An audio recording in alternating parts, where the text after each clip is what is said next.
the same person that voiced Darth Vader in the original movies. James Earl Jones, one of the most, I would say, one of many surreal things in making the show, maybe the actually most surreal thing, is Dave sent me, when he first worked with James on the dialogue, recorded it, he sent me like voice recordings, clips essentially, of the dailies, of hearing all of the different takes, and hearing James Earl Jones, untreated, obviously, playing the part of lines that Dave and I essentially had written together, was pretty insane. When you grow up, you think, like, I'm going to write lines for Darth Vader, but I'm not actually going to get Darth Vader to say them out loud. You know, James is great. You don't really direct him, but he'd sit and say, "No, David, I haven't done this in 10 years.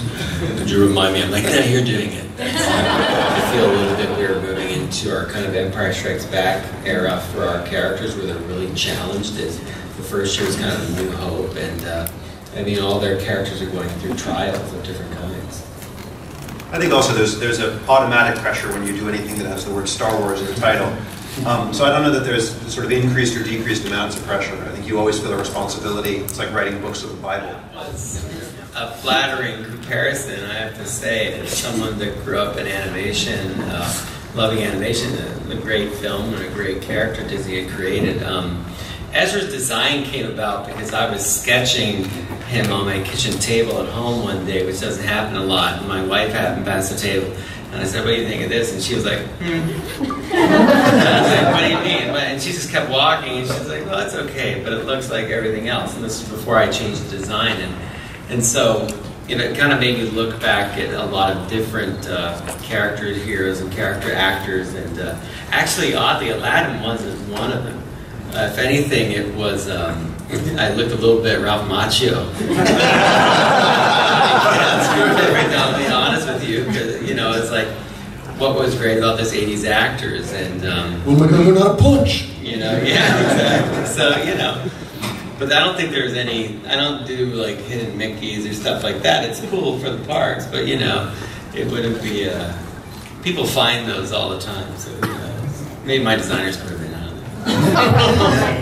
Seb's a secret Disney princess. Yeah, Dave gave everyone a really big breakdown on what made these characters tick, so that our season 1 performances would be reflective of the history that's gone on so far. So I knew about his master. I knew about, you know, Order 66. I knew about, I was going to say Protocol 66. It was Order 66 to stop myself. But I knew about all that and how it affected him and what he did during that time. That's thanks to Dave and Greg Weisman when we were just getting ready to do the pilot that they turned into 2 episodes and aired as a movie. So we kind of knew all that going in, and in season 2, as far as Kanan's character goes, you're gonna learn a lot about why he is who he is today, why he's the type of teacher he is, his qualities and his faults. And you'll find out a lot of that through a very special character who kind of helps motivate some of those feelings come out. So you'll definitely learn pretty much all the questions you have. There'll still be a couple, you know. They made you wait 3 movies before Vader got it at the end, so you got to wait a little bit. But yeah, we give you a lot more in the end. I mean, Star Wars shows you that the good guys don't always win, right? Star Wars teaches about patience. Star Wars teaches about discipline. Star Wars teaches about a lot of social issues that most sci-fi can't really touch on, outside of racism, right? That's one that's in every sci-fi movie. But they deal with a lot of cultural things, a lot of government issues. In our show alone, we deal with those things. And the movies can go in much more deeper in some instances. But I would say it teaches a lot more about real life than a lot of the stuff out there. You know what I mean? Most stuff you see, you know the good guy is, you know the bad guy is, and you know who's going to win and who's going to lose.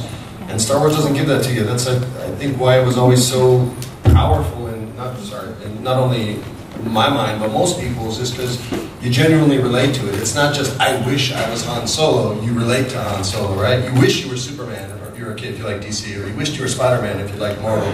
But you didn't really relate, well, you can relate to Peter, I guess, but so that's not a good example, but you know what I'm trying to say. Everybody relates to Peter. He's a pretty kid with problems. So, you know, to me, Star Wars was always kind of, you know, this is the real world, and you can work as hard as you possibly can and do your best and still fail. And it's what does a Jedi do once they fail. And that's sort of what shapes us as a man, shapes us as a woman, as a human, whatever. As a Wookiee, whatever. I'm moved by the hope that is present in the show. I think it's a great thing for kids to latch onto, especially these days. And I love the idea of the spark of a rebellion, that it takes an initial idea and then it's followed through with action. As Freddie said, you don't always succeed, but at least you can have hope. I love that we seem to be giving that message to the younger generation, and also encouraging them to follow through on their ideas, and that it's worth it to get a group together and not just talk about it, but actually take action and do it and walk the walk. So I think it's a great metaphor. I love that it addresses the possibility of transformation also. No matter what's happened to you in your life, there's always possibility of changing and growing and developing into something better, and seeing a possible future no matter what the odds. And that's really encouraging to me. I'm a dad too, and so I love to instill that in my kids. No matter what's happening to you, you can always change that. More fun doing this than any acting job on camera that I ever did. We get to basically do a radio show every week, and we're all in the room together. There's no hair and makeup. There's no wardrobe people fixing my collar because it moved 1/4 of an inch. And you know, it's a lot easier if you're a father of two to work once a week in the Valley for 6 hours than to go to Australia for 6 months and not see your family. So it's not a transition for me at all. I wanted to be a father more than an actor. So once my daughter was born, I already kind of had one foot out the door already. Vanessa, are you crying behind my I thought Vanessa was shedding tears. Tiya's shedding tears now? I can vouch. He's the best dad in the world. This guy is literally dad number one. He is, indeed. Top 10. But yeah, man, so it wasn't a transition. This is what I did when I was 8 years old, and now I get to do it, and it looks way cooler because they animated it. So it wasn't a transition. The season, the way we approached season 2 was sort of new challenges to the family, from the outside rather than from the inside. I think in many ways the first season, the challenge was integrating a new member of a family into an existing family. And that's difficult to do, whether it's a stepchild or an adopted child or whatever it is, new parent. There's a lot of things in real life that are real life corollaries for what the first season was exploring. And I think the second season was, now that they are essentially, with their normal familial issues, a unit, a family. It's sort of, how do they continue to grow individually, and how do they stay together as each of them is growing, as each of them is facing new challenges, and in some ways grow up. I think a lot of the second season is about Ezra facing some sort of darker issues and being forced to grow up through them. Yeah, definitely. I feel like lasers are trained on my forehead. Well, we'll see what a beautiful dancer Zeb is. We'll witness his cooking skills, and maybe a little bit of piloting skills, perhaps. Just with his rubber duckies in the bathtub. No spoilers here. That's pretty much all I can give you. Sorry.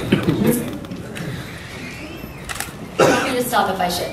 I think Sabine, like in season 1, you sort of don't know why that goes for a lot of these characters, but she seems very angry, not towards the Empire, obviously, and she's got these skills that you're like, how does a young girl have these skills? And so I think as season 2 progresses, you might find out a little more about what is her backstory and what happened in her past that led her to this point. And I think I've been very excited about season 2 because I'm sort of like dying to know what's happened in all of these characters' pasts, and it's fun to get to start exploring that. Yeah, we see Ezra grow up, so we see what happens as he grows more powerful, more knowledgeable. He is learning new things every day and seeing new things every day. And we saw his first time up in space, pretty much, right? And that like each episode he's coming upon new things. But one thing I saw, which I see on this little thing too, he has a scar now, which is cool. I just saw it for the first time out here watching the new trailer, so that's an exciting kind of thing too. I think Hera in season 1 managed to fulfill her vision, which was to bring a group of people together and unite them with fulcrum and get the cell together. And I think she succeeded in doing that. And I think in season 2, she can sort of let them do their thing. Now everything is coalesced. We are a bigger group. We have other people joining us. And she can sort of let them fan out and keep doing what they do so well. So I think she'll sort of oversee that and applaud them along the way. Specific growth is difficult to talk about for season 2 because we don't want to spoil things. But based off what you saw in the trailer, I mean, I can tell you a little bit. Outside of just growth, right? Like he's still on his path. You'll see him and Ezra go through some growing pains, as you would see a teenager fight with their father. If their father was teaching them how to play a sport or whatever the family business was going to be, you'll see some rejection there. You'll see him look towards others for advice, which is going to hurt Kanan quite a bit. You'll see Kanan have to deal with, now we all know the secret, with Rex, and that's going to be a tricky situation based on the nature in which he lost his master from Order 66. So you see a lot of conflict. Dave addressed the fact that we're all going to be challenged this year.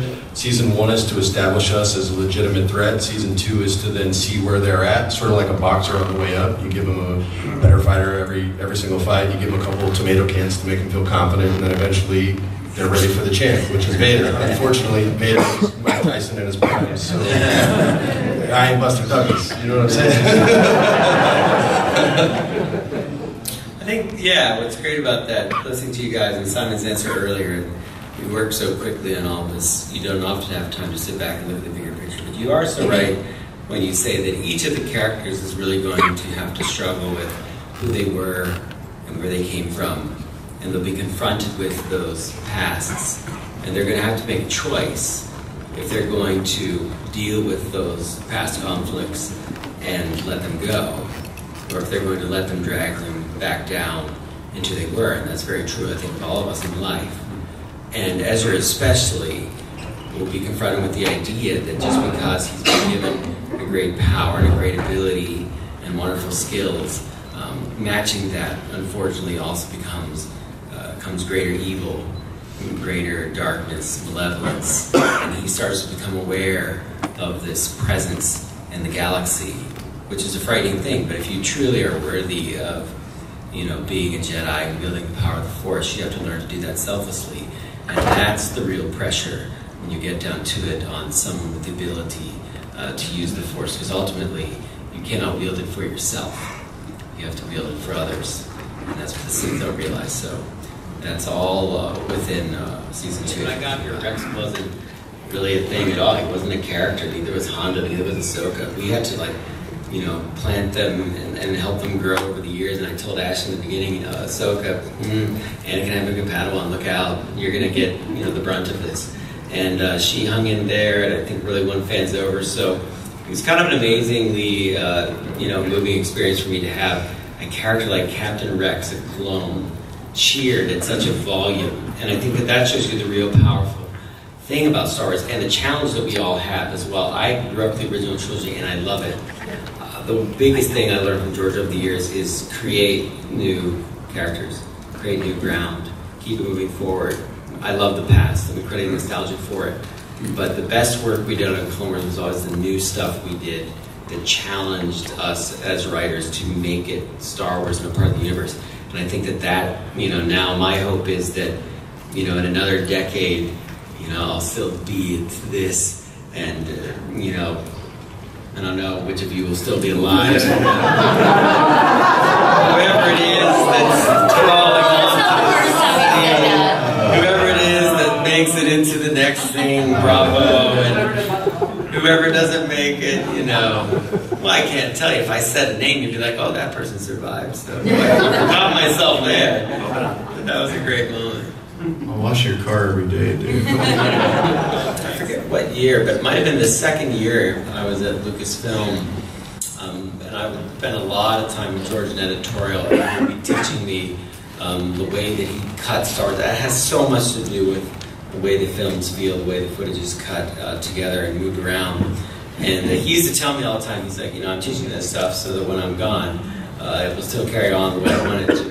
And I'm like, I'm going to be here longer than you. That's fascinating. You know, and he's like, yeah, I'm going to retire one day. And I'm like, you're going to retire. Well, you can retire from giving me notes today because I have lost too. But, you know, it was a great master-apprentice relationship. But I heard about this faraway world where he described being retired. I just didn't really believe it until, you know, he sold the entire company. Until he actually did. I had to believe it. But, you know, I've taken that very seriously. I feel a great deal of responsibility to George as someone that I worked with for a long time to constantly inform Simon and the rest of Story Team. Yes, I understand why you would think you want to do that, but in my experience, I thought that too, but then I would do it this way. And I try to hold the line on a lot of that stuff. In a lot of ways, though, the rest of it, we all realize no one is ever going to replace George. It's not going to happen. So what I think is amazing about the group of people we have working on Story is that it is a collective group of people that love Star Wars. And actually, if you get to talk to them, they all love different aspects of it. And my feeling from my perspective, working here so long, is that each person brings their own aspect and love of Star Wars to the story. And together, just maybe we can combine to make something like some kind of Star Wars world. Freddie. I was about to say Voltron. Lions or robots. Maybe that way we are coming close to equaling the genius George had, which I hold very high esteem, obviously. And I think that's the best way to work. I think that we're aware of the challenge. We take the responsibility seriously. And my workflow is very similar to the way it was before. It's just now I've got, instead of one person, to go to for the commandments, I talk to a group of people, and together we come up with the answer. And then, the nice thing is, when I say I think it would be this, usually Simon, Kiri, we're all on the same page. Yeah. So we know for sure. Commandments by committee. Commandments by committee, yeah. I think so. Yeah, go ahead. So, it was really important to us to share the show with George. I don't know if we said this before, maybe, I don't know. Like once or twice, yeah. So when we finished the pilot, 2 episodes, we brought it up, we went up to Skywalker and screened it for him. Me and Dave, Kierkegaard, Rain, I think was there too, people from the story group. And it was, for me, the strangest experience of my life, where, again, the only thing I can compare it to is like the Bible, and you sit next to God. Not even like the guy that wrote the Bible, God. He was enjoying it, and I was just clocking him the whole time. And the lights came up, and he said, it's terrific. It's terrific. and really loved it, and had the same kind of passion for it that we obviously have had for everything he created.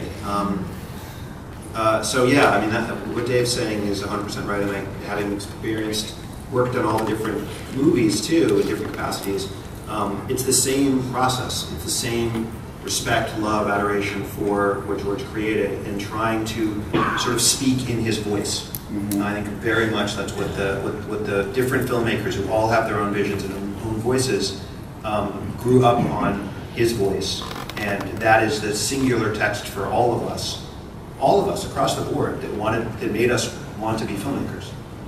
And so it's really, we're sort of channeling him as we're working on anything Star Wars related. That moment was intense. For me, that was like taking a final exam. I had been learning at Star Wars University for years, and here the first thing I've done without him entirely, without setting a story reel where he can make some final note. And it was an awesome experience, and to share it with these guys, I think it really, solidified our group, and we're like, well, okay, we've gotten this right. And so that was a great moment. The first time I met him, I'll do a very quick story that I haven't told to many people, but I went up to meet him before he'd actually sold to Disney, but I think he'd hired Kathy to come run the company, and they wanted to expand, he had ideas for new movies, and so I came up to meet him. I'd never met him before, and I'm very phobic of flying, so I have to medicate when I fly and take anti-anxiety medication. So what you need to know, but what it does is it gets me a tiny bit loopy. So I'm like, I need to know I have a certain amount of hours when I get off the plane before I meet George, so that I'm completely clear and focused. So we get up there, and I was supposed to start we were meeting for lunch, and we get up at 9 in the morning, and he's ready now. And I was like, no, I'm still kind of like in my medication. I'm not in a good place. I meet George Lucas for the first time. And they're like, no, it's right now. It's happening. And they took me in, and I actually think that the anti-anxiety medication helped me stay calm meeting George Lucas for the first time. Because I think without it, I probably would have had a panic attack. Well, from a fan's perspective, I mean, as we came onto the show, we were all fans coming into the show raw, and that reverence for what George created is palpable to us in the room. It feels like the first movie, and at least my first movie, which was the first movie in my yeah, but it trickles down. It's still very much alive and well in the room every single time we record. That's true. But also, Dave very casually mentioned it to us well after the fact. He was like, oh yeah, we showed the pilot to George.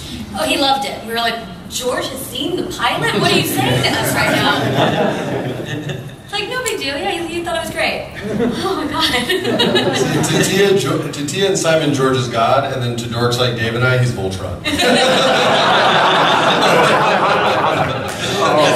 You can't even both. And I'll form the hood.